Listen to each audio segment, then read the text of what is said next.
Hey guys, welcome back to Judo Highlights. Today we'll have a look at under 81 and the potential quarterfinals, semifinals, and my predicted final for the event at the Paris Olympics. Now 81 is probably going to be the most exciting category. There are so many high-level judoka in this category. A lot of them have wins over each other, back and forth all the time. And what I'm showing you here on the screen is a potential matchup that could happen before the quarterfinals. So Alburak, he is one of the unseeded judoka, but he has a win over Grigolashvili. And this is the case for a lot of the wild cards, a lot of the guys that are not seeded in the top 8. So I'll put it on the screen now, and as you can see, down the bottom in the middle, there are a lot of wild cards, and I thought I would just talk about those guys first. First up, we've got Borchashvili. Now there were two Borchashvilis. This time they're going with Wachid. I wouldn't say which one is better than the other, but apparently it was a bit of a gentleman's agreement between the two of them. Shamil, he had his opportunity, and now it's Wachid's, so that's nice to see. Boltoboyev for Uzbekistan, he's another guy who can be a problem for a lot of people, and I really would like to see Boltoboyev get maybe a bronze medal. He definitely deserves it.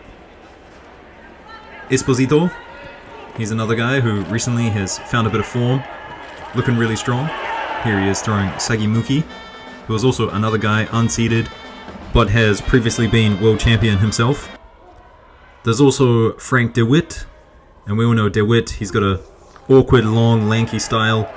He can throw anyone. Here he is taking out Alburak. There's also Malai.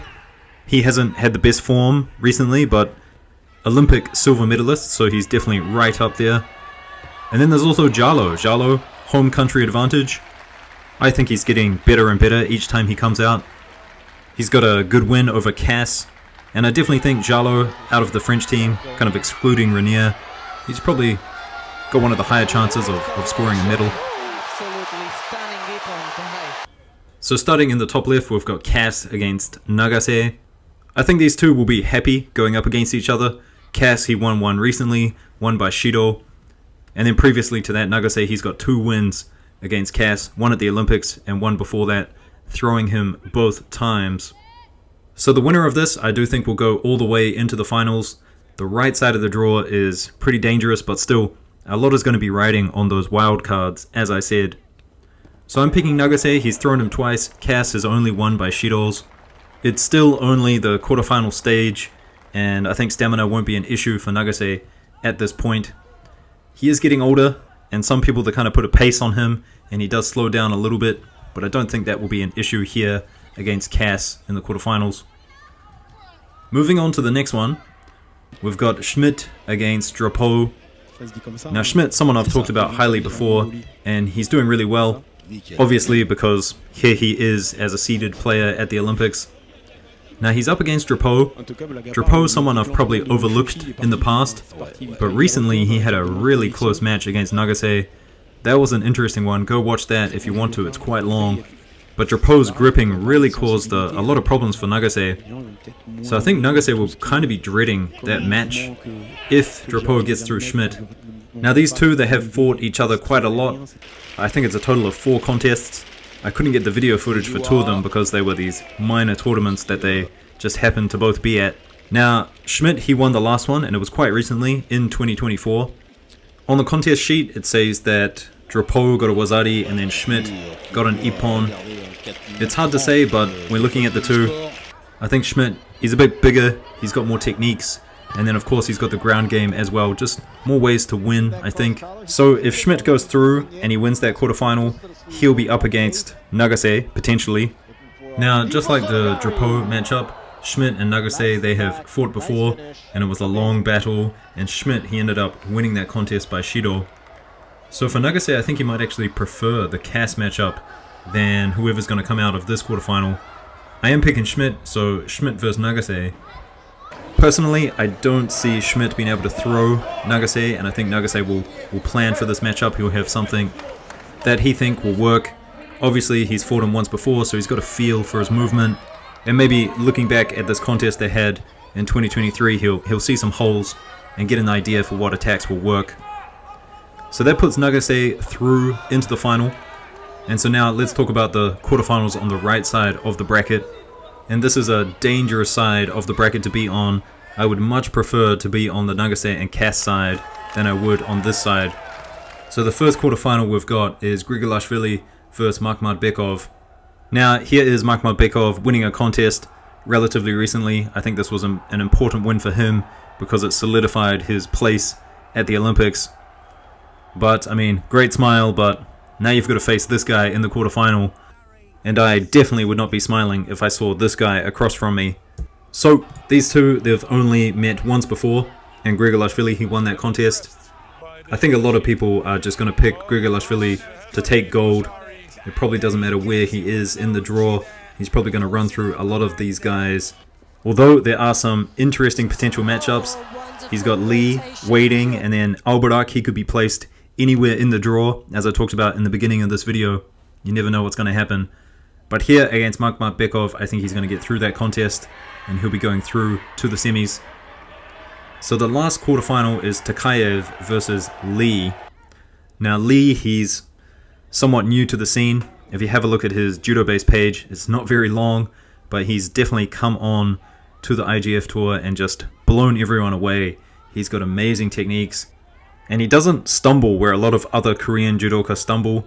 He gets through the Japanese. He doesn't look out of depth against a lot of the European fighters. So in the quarterfinal, he's up against Takayev from Azerbaijan. And here, I've got to go with Lee. I think Takayev, he's only seeded because he's consistently competing on the IGF tour. I mean, sure, he's had some good results recently, getting to the final at Baku and the Grand Slam in Paris. But he does lose a lot, especially to these guys, not only in the top 8 seeds, but also a lot of the wildcards that I mentioned. But I've got to say, it's a tall order for Lee to get through Grigolashvili. I think just the strength is too much. Now this will be one of the greatest upsets in judo Olympic history if Lee manages to take out Grigolashvili, and then it'll be even more amazing if he goes through into the final, takes out Nagase, and becomes Olympic champion. If it happens, I would pick Lee to beat Nagase. I think Lee is too fast for this older version of Nagase. But I don't think that's going to happen. I think it's going to be Grigolashvili. It should be a good match. Lee, he's going to attack like he always does. But I see just Grigolashvili picking him up, dumping him, and maybe getting a wazari and winning that way. So moving into the final, it's going to be Grigolashvili versus Nagase. Doesn't get better than this. Now, they've fought twice before. The last time Grigolashvili winning that one by Shido, and then a long time ago, a much younger Nagase scored a wazari against him in 2020. Now, back in the day, Grigolashvili, he had really bad stamina. He would just come out, all strength, try to get people out in the first minute, and then he would just fade. And there were a lot of times where he should have lost a lot of contests just because of inactivity, putting his hands on his knees. But that Grigolashvili is long gone. He knows exactly what he's doing now. Nagase is much older, and as much as I love Nagase, he's my favorite judoka, I got to pick Grigolashvili to win this contest. Changing of the guard, that's exactly what it is. Nagase is on his way out, and Grigolashvili, he's almost at the top of the mountain. I think it will be incredibly difficult for either guy to throw the other, and I think Nagase's strategy might actually to be drag it out into really, really deep waters. I think he'll try to get as few shidos as possible in that first 4 minutes, and then he's going to start to kind of build on the pressure, move him around a lot, and try to get Grigolashvili tired. I think that will be the game plan, but I do just think Grigolashvili is going to be better on the day. It might actually end up being Grigolashvili who pushes the pace, and Nagase gets tired, makes a mistake, and then I guess a wazari late into golden score. Anyway guys, that's the draw. Those are my predictions. A lot's going to probably play on the wildcards in this category. Let me know what you think in the comments. I'll see you in the next one for under 90s. That's going to be a good one too. Like, subscribe. I'll see you in the next one. Peace.